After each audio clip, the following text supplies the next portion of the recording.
Hello दोस्तों, नमस्कार। आप लोगों का एग्री स्टडी 92 में बहुत बहुत स्वागत है। आज हम एग्रीकल्चर से संबंधित 25 इंपॉर्टेंट क्वेश्चंस को देखेंगे जो हमारी आने वाली एजीटी की परीक्षा के दृष्टिकोण से अत्यंत महत्वपूर्ण होंगे। इसमें हमारा पहला प्रश्न है, सिसेमम इंडिकम जिसे तिल बोलते हैं में गुणसूत्रों की संख्या कितनी होती है? सिसेमम इंडिकम में गुणसूत्रों की संख्या कितनी होती है? ऑप्शन नंबर ए 14 है, बी 18, सी 22, डी 26। तो इसका राइट ऑप्शन हो जाएगा ऑप्शन नंबर डी। सेसेमम इंडिकम यानी तिल में गुणसूत्रों की संख्या 26 पाई जाती है। अगला प्रश्न देखेंगे, अरंडी जिसे बोलते हैं रिसिनस कम्युनिस का उत्पत्ति स्थल है।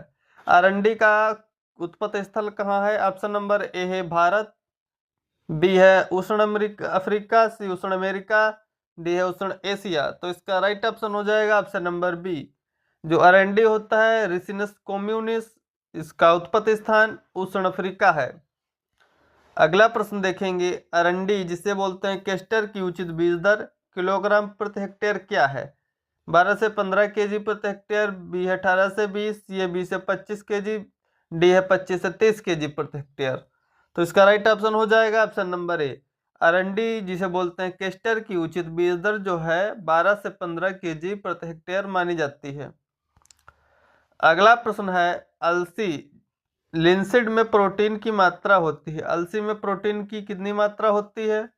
ऑप्शन नंबर ए है 26%, बी है 36%, सी है 40%, डी है 44%।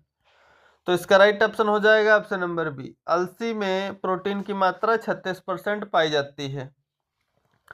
अगला प्रश्न देखेंगे, अलसी किस कुल से संबंधित है? अलसी में 36% प्रोटीन होती है।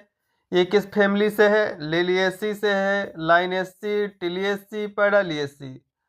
तो इसका राइट ऑप्शन हो जाएगा ऑप्शन नंबर बी। जो अलसी लिंसिड है वो लाइनेसी फैमिली से संबंधित है। अगला प्रश्न देखेंगे, सीड बाल फल है। सीड बाल फल है कुसुम का, सूरजमुखी का, अलसी का, चुकंदर का। तो इसका राइट ऑप्शन हो जाएगा जो सीड बाल फल है वो अलसी का है। अगला प्रश्न देखेंगे, कारथेमस टिनिक्टोरियस किसका वनस्पतिक नाम है? कारथेमस टिनिक्टोरियस किसका वनस्पतिक नाम है? ऑप्शन नंबर अलसी, बी है कुसुम, सी है सूरजमुखी, डी है राई। तो इसका राइट ऑप्शन हो जाएगा ऑप्शन नंबर बी। जो कुसुम है उसका वनस्पतिक नाम कारथेमस टिनिक्टोरियस है। अगला प्रश्न देखेंगे, सूरजमुखी जिसे बोलते हैं हेलियंथस एनुअस की उचित बीज दर क्या है? 8 से 10 केजी प्रति हेक्टेयर, बी 10 से 15, सी 18 से 20, डी है 30 से 35 केजी प्रति हेक्टेयर। इसका राइट ऑप्शन हो जाएगा ऑप्शन नंबर ए। सूरजमुखी की बीज दर जो है 8 से 10 केजी प्रति हेक्टेयर होती है। अगला प्रश्न देखेंगे, कॉटन सीड बिनोला जिसे बोलते हैं में तेल की मात्रा होती है। बिनोला में या कॉटन सीड में तेल की मात्रा कितनी होती है? ऑप्शन नंबर 10 से 15%, बी 15 से 25%, सी है 25 से 35%, डी है 40 से 42%। तो इसका राइट ऑप्शन हो जाएगा option number B. Cotton seed में तेल की मात्रा 15 से 25% होती है। अगला प्रश्न देखेंगे, सी आइलैंड कपास संबंधित है। सी आइलैंड कपास किससे संबंधित है? ऑप्शन नंबर है गोस्पियम आर्बेरियम से, बी है गोस्पियम हर्बेरियम से, सी है गोस्पियम हिरसुटम से, डी है गोस्पियम बारबाडेंस से। तो इसका राइट ऑप्शन हो जाएगा ऑप्शन नंबर डी। गोस्पियम जो बारबाडेंस कपास है ये सी आइलैंड से संबंधित है। सबसे अच्छा रेशा जो है गोस्पियम बारबाडेंस का माना जाता है। भारत में सबसे ज़्यादा जो कपास एरिया में बोया जाता है वो है गोसिपियम हिरसुटम जिसे अमेरिकन कॉटन बोलते हैं। इसका एरिया लगभग 53% भारत में है। उसके बाद है गोसिपियम आर्बोरियम, लगभग 28% एरिया कवर करता है। उसके बाद है गोसिपियम हर्बेरियम, लगभग 19% एरिया में बोया जाता है।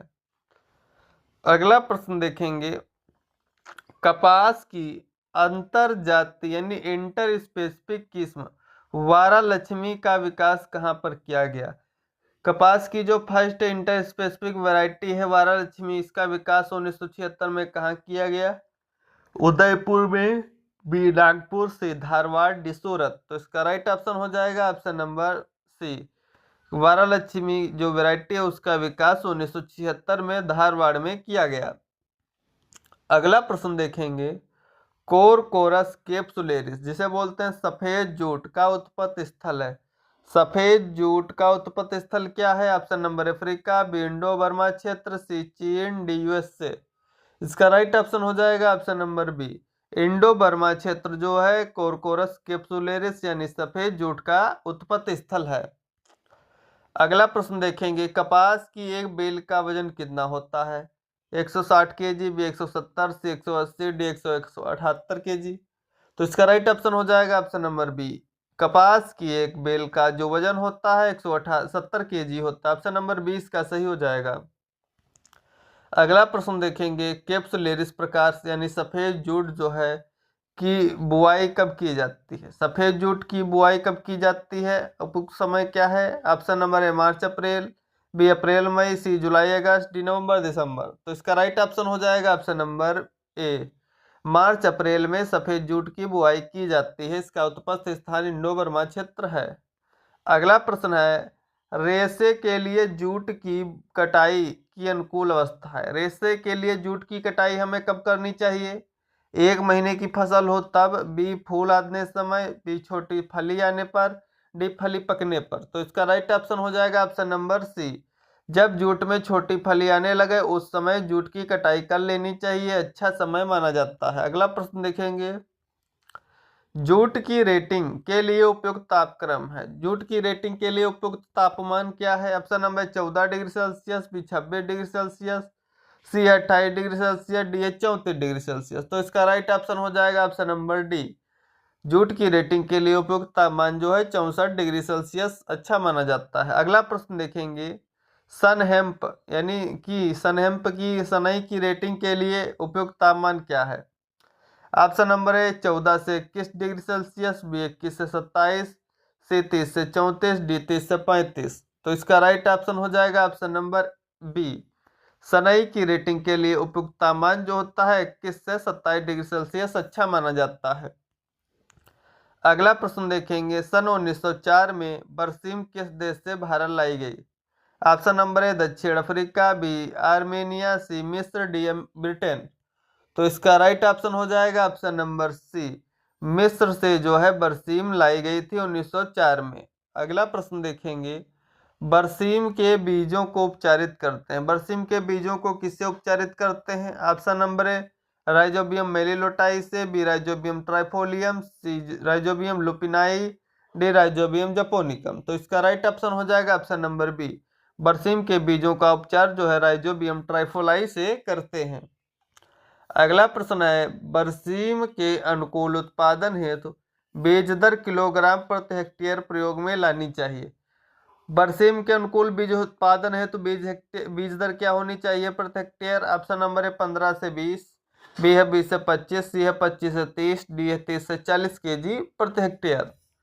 तो इसका राइट ऑप्शन हो जाएगा ऑप्शन नंबर सी, बरसीम के अनुकूल उत्पादन हेतु जो बीज दर है 25 से 30 केजी प्रति हेक्टेयर उपयुक्त मानी जाती है। अगला प्रश्न देखेंगे, रिज्का जिसे बोलते हैं मेडिकागो सेटाइवा का उत्पत्ति स्थल है। रिज्का का उत्पत्ति स्थल क्या है? Option number Persia, Iran, B Bharat, C Iraq, D Afghanistan.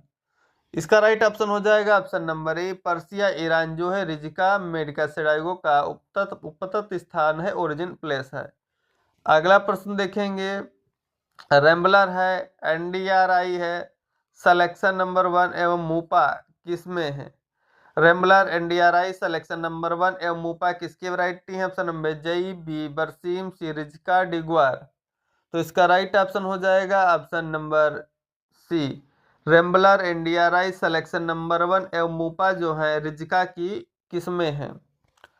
अगला प्रश्न देखेंगे, पूसा सदाबहार, पूसा मौसमी, पूसा नौबहार उन्नत किस्में हैं। पूसा सदाबहार, पूसा मौसमी, पूसा नौबहार किसकी वैरायटी है? जई, बरसीम, रिज्का, ग्वार। तो इसका राइट ऑप्शन हो जाएगा ऑप्शन नंबर डी, ग्वार की ये वैरायटीज हैं पूसा सदाबहार, पूसा मौसमी एवं पूसा नौबहार, ये वैरायटीज हैं ग्वार की। अगला प्रश्न देखेंगे, सन 1912 में नेपियर घास पेनिसेटम पुरपुरियम भारत कहाँ से लाई गई? सन 1912 में जो नेपियर घास है पुरपुरियम पेनिसेटम पुरपुरियम कहाँ से आई? ऑप्शन नंबर जिम्बाब्वे, बी दक्षिण अफ्रीका, सी मिस्र, डी तंजानिया। तो इसका राइट ऑप्शन हो जाएगा ऑप्शन नंबर बी, जो नेपियर घास है वो दक्षिण अफ्रीका से आई थी 1912 में, जिसे बोलते हैं पेनिसेटम पुरपुरियम। अगला प्रश्न है, नेपियर घास को 1 हेक्टेयर क्षेत्रफल में लगाने हेतु लगभग कितने रूट स्लिप्स की आवश्यकता होगी? अगर आप नेपियर घास को 1 हेक्टेयर में लगाना चाहते हैं तो इसके लिए आपको 27,800 रूट स्लिप्स की आवश्यकता होगी। Thanks for watching. Please like and subscribe my channel.